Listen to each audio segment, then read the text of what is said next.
Welcome to Tuesday. Thanks for joining us. It is the 27th day of the month of the year 2022, that is. The Transmission Company of Nigeria, TCN, says it has restored the national grid after its partial collapse on Monday. Its general manager, Ndidimba, had made this known in a statement confirming that the national grid experienced a partial system disturbance as a result of a sudden drop in system frequency. She said that the restoration of the affected grid commenced immediately and has almost been completed, adding that the Nigerian electricity supply industry regrets any inconveniences caused. Ndidimba had added that the National Control Center would launch a full-scale investigation to establish and ascertain the cause of the partial disturbance, as the event has resulted in aggregated generation loss. Away from the TCN, the federal government has withdrawn the order mandating vice-chancellors of universities to reopen institutions across the country. In a circular issued on Monday, the National Universities Commission, the NUC, had mandated vice-chancellors, pro-chancellors and governing councils to reopen federal universities following months of closure due to the Academic Staff Union of Universities strike. However, on the same day, the NUC issued another circular in which it withdrew the order with no reasons given, as it had since reacted to the earlier circular insisting that its members will not return to the classrooms until the appeal court gives a final judgment against the ruling of the National Industrial Court of Nigeria, which had last Wednesday ordered the ASU to suspend its 7-month strike. The ASU had added that no amount of coercion by the federal government or anyone will force its members to return to the classrooms, and any efforts before that would be in futility. The Joint Admissions and Matriculations Board, JAMB, says it has come out with new guidelines to ensure seamless conduct of future operational processes, including the Unified Tertiary Matriculation Examinations, the UTME. In its weekly bulletin of the Office of the Registrar, released yesterday, the board said the modifications included new ways to further strengthen the conduct of the UTME accreditation centers, registration of candidates, exams processes, results management, and general administration. Professor Ishaq Oloyade, registrar for JAMB, was quoted in the statement to have warned that cyber cafes and tutorial centers had been prohibited from participating in any of the board's exercises, and no CBT center will be allowed to collaborate with the prohibited group, as doing so would lead to the revocation of the CBT license. The JAMB registrar had also said the board will consider separating the UTME registration from that of direct entry beginning from 2023, and to further curb illegal admissions and printing of indemnity forms. All candidates' registrations, including UTME, DE, and others, must be completed with fingerprint authentication. The Independent National Electoral Commission, INEC, has again issued a stern warning to the 18 political parties which have fielded candidates for the 2023 general elections to desist from hate speeches ahead of the kickoff of campaigns from Wednesday, the 28th of September. INEC Chairman Mahmoud Yakubu, represented by the National Commissioner, Barrister Festus Okoye, during a 2-day capacity building workshop organized for journalists in Lagos, had urged all registered parties to critically study and pay attention to the provisions of the Constitution, the Electoral and Police Act, and the Public Order Act for proper and peaceful conduct of political campaigns, rallies, and processions. Secondly, political campaigns are going to begin in earnest. It's important for the INEC press corps to know the nuances of political campaigns, to know the dynamics of political campaigns, to know what political parties and candidates are supposed to do in relation to political campaigns, and know what they are not supposed to do in relation to political campaigns. And it's also important for all of us to be on the same page as we move towards the critical phase of the electoral process. And that is the essence of this particular workshop. Resident Electoral Commissioner, Lagos State, Segun Agbaje, had also charged the media to remain professional in its coverage and to further collaborate with the INEC to enlighten voters on exercising their civic rights. Collaborate with INEC and other election stakeholders to checkmate vote buying through sensitization, effective monitoring, and enforcement of the law. Help to reduce electoral violence to the barest minimum. In the meantime, the INEC says it plans to reveal its findings on investigation carried out on alleged permanent voter cards found in different locations in the country in the nearest future. National Commissioner for Information Festus Okoye had stated that the INEC chairman was expected to brief Nigerians on the findings.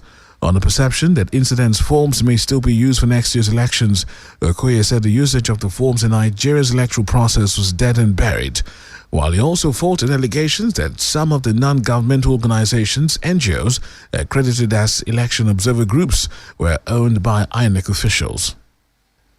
Presidential candidate of the People's Democratic Party and former Vice President of Nigeria, Atiku Abubakar, has made key appointments of special advisors aimed at strengthening his presidential campaign team.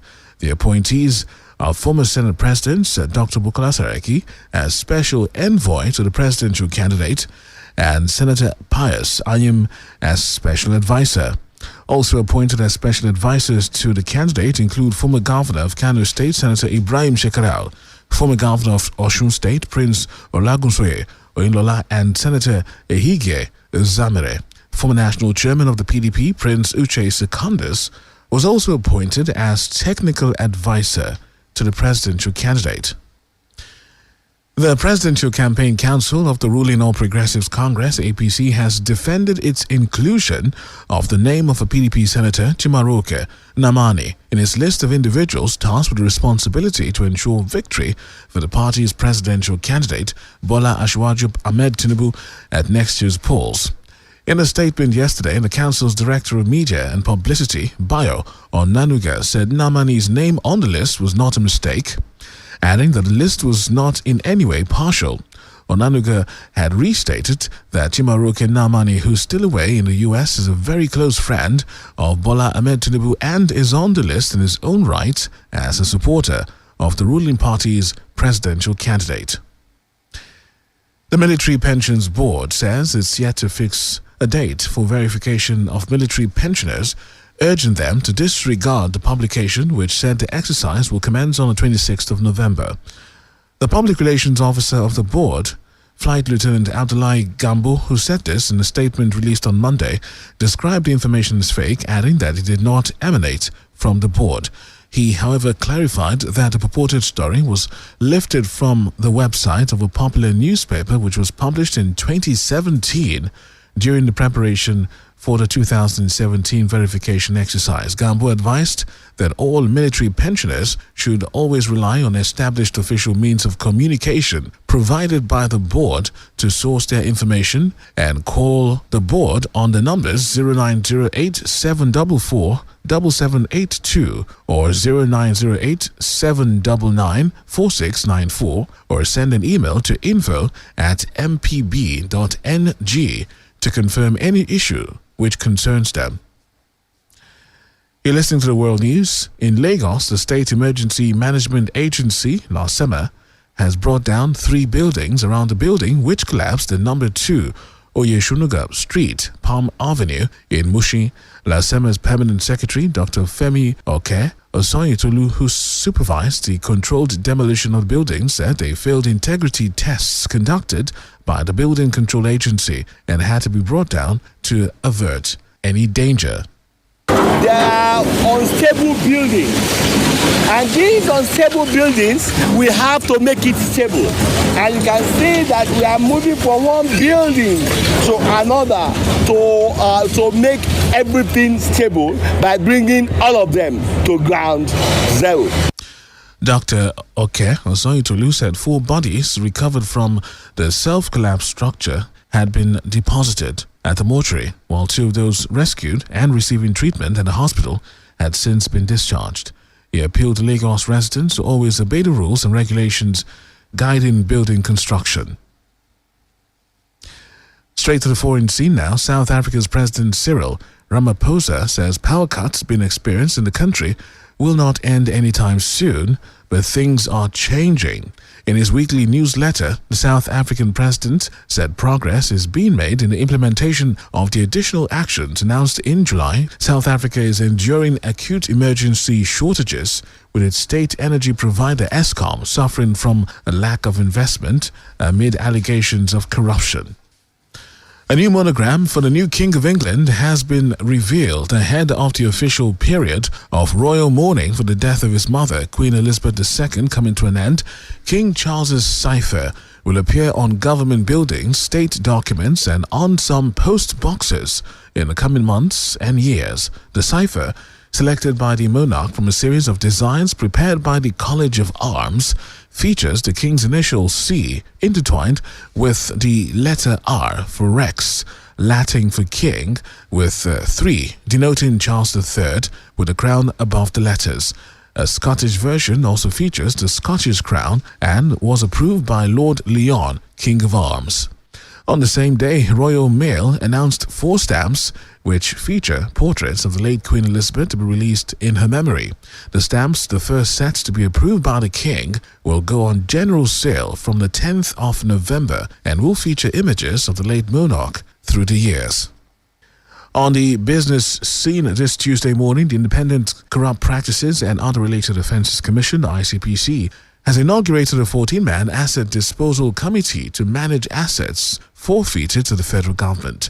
President Muhammad Buhari had on October 27, 2020, approved the composition of a 22-member interministerial committee on the disposal of federal government's forfeited assets. The Proceeds of Crime Act mandated the creation of an asset disposal committee in every agency to manage recovered assets and ensure transparency and accountability in the management of the forfeited assets. Chairman of the ICPC, Professor Bolaji Owasoye, said the inauguration of the committee was aimed at ensuring proper coordination of the disposal of recovered assets.